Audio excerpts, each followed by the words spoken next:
Okay, so here's lecture number 3, and the primary material is begins on page 510 of Suggs. I'm going to start on a bit of a tangent because I'm going to try to make a case that this piece of writing is organized as a liturgical drama. And I'm going to have reference to Shakespeare's A Midsummer Night's Dream. I don't know if you know the play or not, and it doesn't really matter, but there's a piece that's a play within a play. There's a bunch of sort of hicks that have written a play, and they're going to put on this play for Hippolyta and Theseus, the Duke and the Duchess, and it's sort of the central part of the play. These hicks, they're called the rustics, R-U-S-T-I-C-S, in the play. Anyway, that's sort of the central point of the play, and it's the comic relief of this rather wonderful play by Shakespeare called A Midsummer Night's Dream. But anyway, in this scene, the court assembles itself, Hippolyta and Theseus and their courtiers, and they're sort of, you can picture them sitting up on the hillside here. And then down on the stage, so to speak, are assembled these rustics who are going to do their play. And then the third piece of that is the audience sitting actually in the theater watching the play. It's not a terribly common dramatic device, but it's used to great effect because here I am sitting in the audience of this play, and I'm watching the Duke and Duchess, who are watching the rustics. So I'm watching them, and there's a sort of a very rich layer when one person watches somebody else watching somebody else. And of course, I'm also watching them, so I'm watching them, and I'm watching them watching them. It gives a great deal of complexity to the play and allows for a lot of different interpretations. By the way, if you ever get a chance up in Topanga Canyon, up in the hills above Malibu, there's a theater, and I can't remember the exact name of it, but it's run by, yes I can, it's called the Theatricum Botanicum. I'll write it down for you. But it was run by Will Geer, who was the grandpa on the Waltons, and he opened it up there when he got blacklisted during the McCarthy era. They opened this outdoor theater up there in Topanga Canyon to give out-of-work actors a place to work and practice their craft. Anyway, it's still there, and they do, because of the woodland setting, they do Midsummer Night's Dream almost every year, and it's absolutely the perfect place to see it because you've got trees and the outdoor stages in the woods, and it's banked up behind there. It's absolutely, I couldn't imagine a better place to put on this play. So if you ever get a chance, I'll put up something in the announcements about it. If you ever get a chance, I highly recommend going to see it. It's a beautiful experience. So there you go. You've got the court established watching the play, and then I'm sitting in the audience watching the court, watching the play. That's Midsummer Night's Dream. Well, okay, let's look on page 511, verse 6, the prologue to the play. The day came when the members of the court of heaven took their place, and the adversary was there among them. We'll get to the adversary in a minute. So here's the court being seated to observe Job. It's a very similar structure, and probably not accidental. I think probably Shakespeare may have gotten the idea for his play, from the organization of this. So you've got the court assembled. Now there's a couple of things to notice in this prologue. Most importantly, the adversary, or the Satan, the Hebrew word Satan, it simply means adversary. It's like you've heard of the devil's advocate, someone who takes the opposing side just because they can, because they want to focus the discussion and the debate. So it's important to know that this idea of the devil, like the guy in the red felt suit with the horns and the tail and the pitchfork waiting for us down below, that's a Christian invention. That has nothing to do with this person here, with this character here. And in fact, the devil, as most of us are taught as children to be afraid of him, that's probably an invention of John Milton in Paradise Lost in the 16th, 15th century.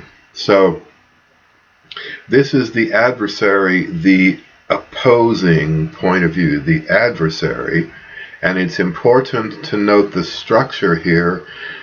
This character, the adversary, the Satan, is adversarial to God, not to Job. So this is a bet, like a fight between the Hebrew God and this adversary, whoever, whatever that is, this character of the adversary. And they make a bet. You can read about the bet, and the adversary says, I bet Job will do this if you do that, and God says, okay, let's give it a try. And that's sort of the setup for the play. So they sort of inflict all these tortures on this poor innocent guy, and that's important. Job is innocent and he knows he's innocent. That's an important characteristic of the character in the play of Job.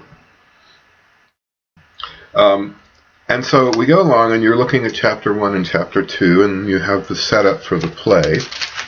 By the way, go back to the beginning, 5:10.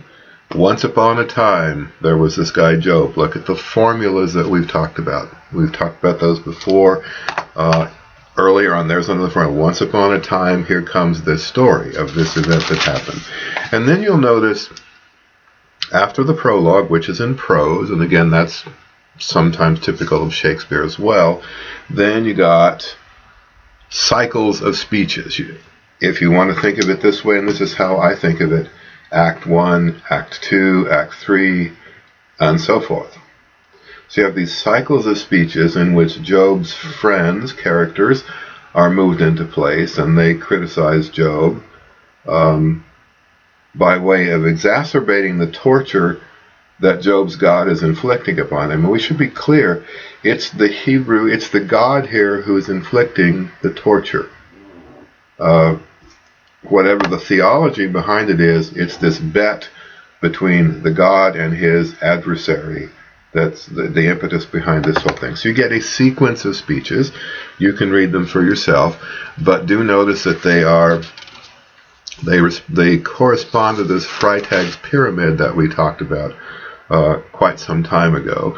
Job responds, so there's dialogue, which is a mark of dramatic structure. And it goes on, and I won't take the time to read it to you. By the way, reading my write-ups and listening to these videos, I have to say, is no substitute for actually reading the thing for yourself. So I'm going to skip forward until the speeches are over. The last act of the play is over. You can read all of that for yourself.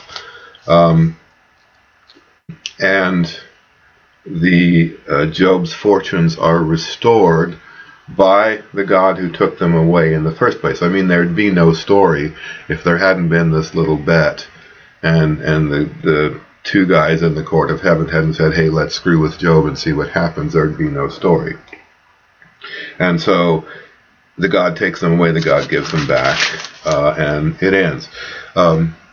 It's important to know, I think, as a character, Job is kind of a pawn. He's just this innocent who is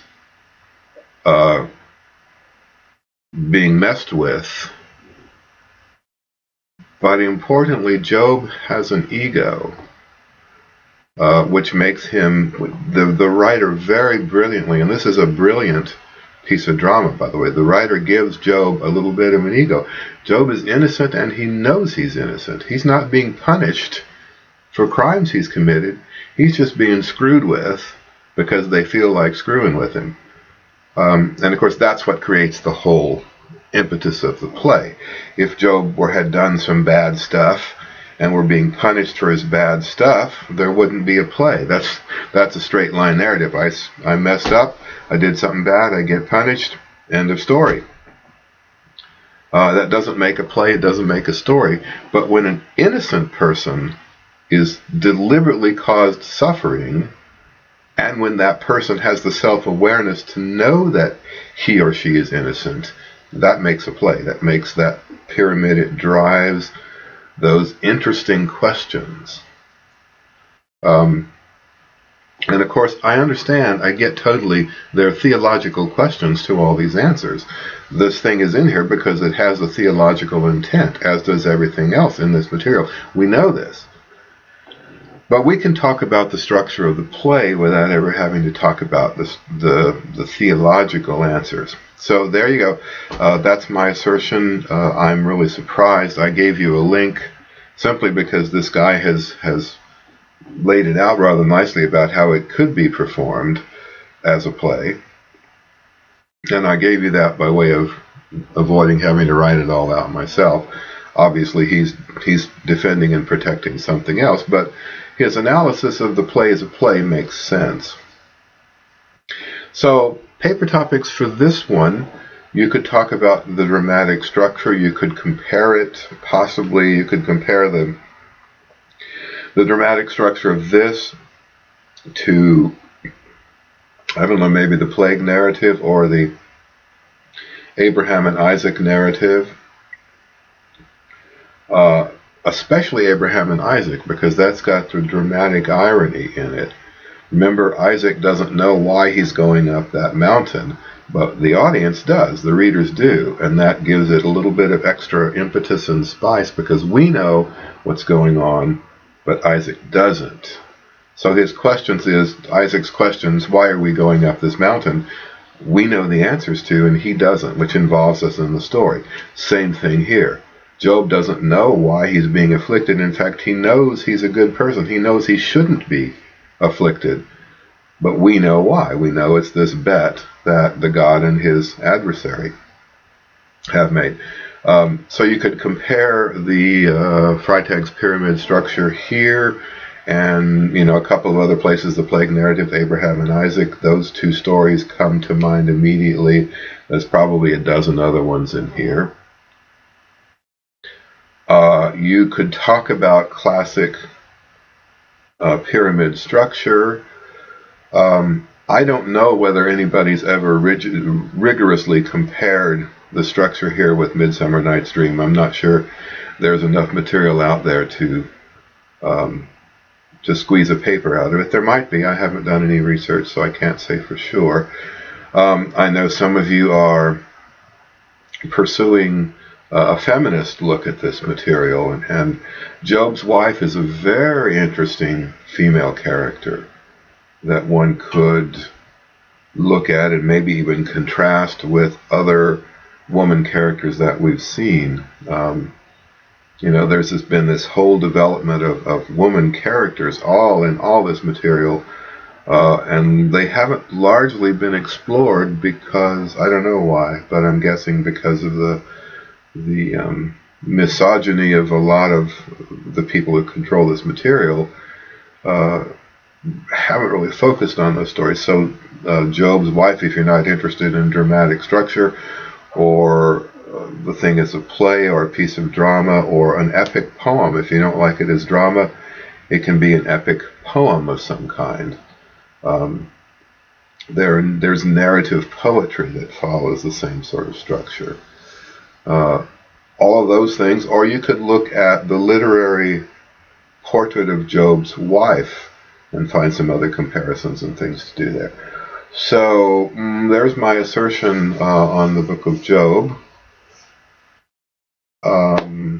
So I'm going to stop now. I've done the three things that we're going to be covering this week, and I think this week I'm just going to let you discuss in the forum possible paper topics and your possible responses to your readings, rather than sort of forcing the discussion down one road or another. You have my material, you have the lectures, you have all of that stuff, and you can respond to that. And I don't think you're adults. I don't think you need me to poke you with a cattle prod. You can figure out and discuss these things. But do remember that the next paper is coming up pretty soon. We got to turn out a draft next week so that we don't get behind. So I'm going to put up some discussions about that too. Okay, well, that's the deal with Mr. Job. Bye. Talk to you later.